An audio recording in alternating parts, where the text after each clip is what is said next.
Vamos então iniciar agora as apresentações em relação à língua, não é? A disciplina é Libras, Língua Brasileira de Sinais, então nós vamos começar a aprender alguns aspectos linguísticos dessa língua, não é? O meio de comunicação da comunidade surda e da pessoa surda, tá?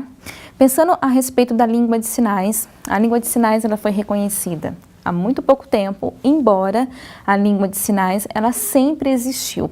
Os estudos mostram que a partir do momento que nasceu um indivíduo surdo, tá? Juntamente com um outro, ele teve contato com uma outra pessoa, ouvinte, o seu meio de comunicação é natural. Ele utilizou a língua de sinais. Tá? Os apontamentos começam a partir dos primeiros meses de vida. A criança com surdez ela vai utilizar o recurso dos apontamentos. Depois, com contato com a pessoa surda, um adulto, ele vai adquirindo então a língua de sinais, que tem uma estrutura própria, que tem um vocabulário próprio também para as palavras, ok? No slide eu trago para vocês então a respeito do reconhecimento da língua de sinais aqui no Brasil. Foi em 24 de abril de 2002, então há pouco tempo, o reconhecimento, que diz o seguinte: é reconhecida como meio legal de comunicação e expressão a língua brasileira de sinais, a Libras e outros recursos de expressão a ela associados. O closed caption é outros recursos, são alguns direitos linguísticos dessa comunidade surda. Em relação também à língua de sinais, no parágrafo único, ele vem e diz o seguinte: entende-se como língua brasileira de sinais, a Libras, a forma de comunicação e expressão em que o sistema linguístico de natureza visual, motora, com estrutura gramatical própria, constitui um sistema linguístico de transmissão de ideias e fatos oriundos da comunidade de pessoas surdas aqui no Brasil. Então, nós entendemos o quê? Que existem outras línguas de sinais em outros países que são diferentes da Libras, tá? A língua de sinais, ela é oriunda dessa comunidade, então todos os novos vocabulários que surgem são os surdos que vão criando esses novos vocabulários e nós, ouvintes, apenas difundimos esses novos vocabulários, tá? Em relação também à língua de sinais, ela é visual motora ou ela é espaço visual. A nossa comunicação aqui está sendo oral, auditiva. A comunidade surda utiliza então o espaço, que são os sinais, tá? O espaço e a visão para que eles possam estar recebendo qualquer tipo de informação, ok? No próximo slide diz o seguinte: o que então são as línguas de sinais, tá? São línguas naturais de modalidade espaço-visual criadas através de gerações pela comunidade de surdos. Olhem só, ela é criada pela comunidade surda, tá? E eu prefiro chamar de língua natural. Existem alguns teóricos que falam língua materna, tá?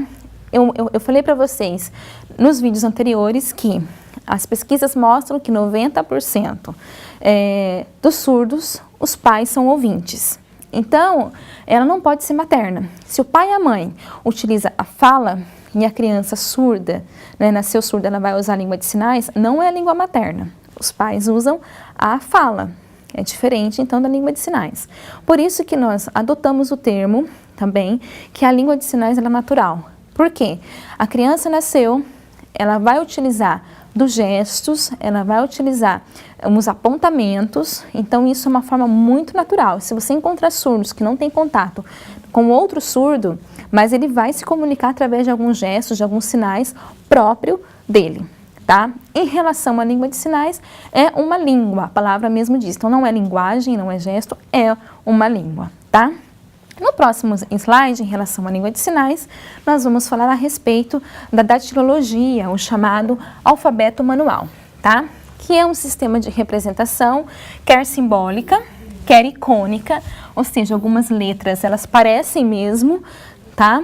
Com a letra do alfabeto manual, do alfabeto das línguas orais, escrito também, que é utilizado através das mãos. Por isso que nós chamamos.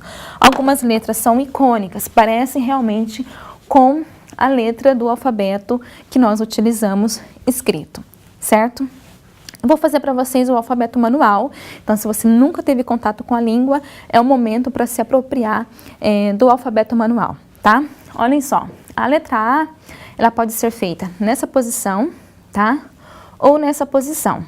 Então, vai ficar A ou A, a configuração de mãos com os dedos assim, A, B, C, D, deixem aqui ó, abertinho, a ponta para cima, D, E.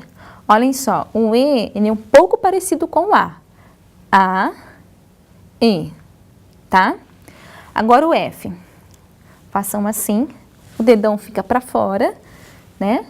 F, G, o H, façam assim, colocam o dedão no meio e gira, H, I, J, o K, façam assim, coloquem o dedão no meio e para cima, K, L, uma letra icônica, não parece realmente o L, né?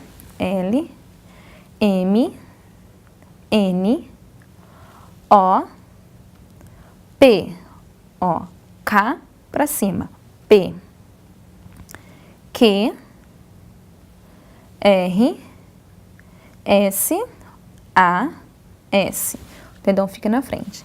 S, T, o F para fora, o T dentro, tá? O dedão dentro. T, U, W, Y, X e o Z.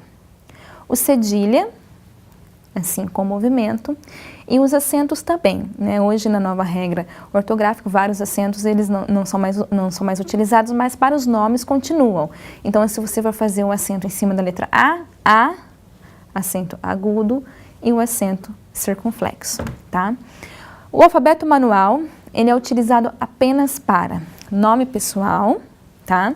Nome da sua rua, nome de cidade, ou alguma palavra que você desconheça, o sinal pode utilizar o recurso do alfabeto manual, tá? Quando nós utilizamos o alfabeto manual para soletrar palavras e palavras compostas, então a gente soletra a primeira palavra ou o primeiro nome. Eu vou fazer o meu nome, então vai ficar Sandra, aí faz um espaço, tá? Vou colocar o sobrenome, o último, V-do-a-to.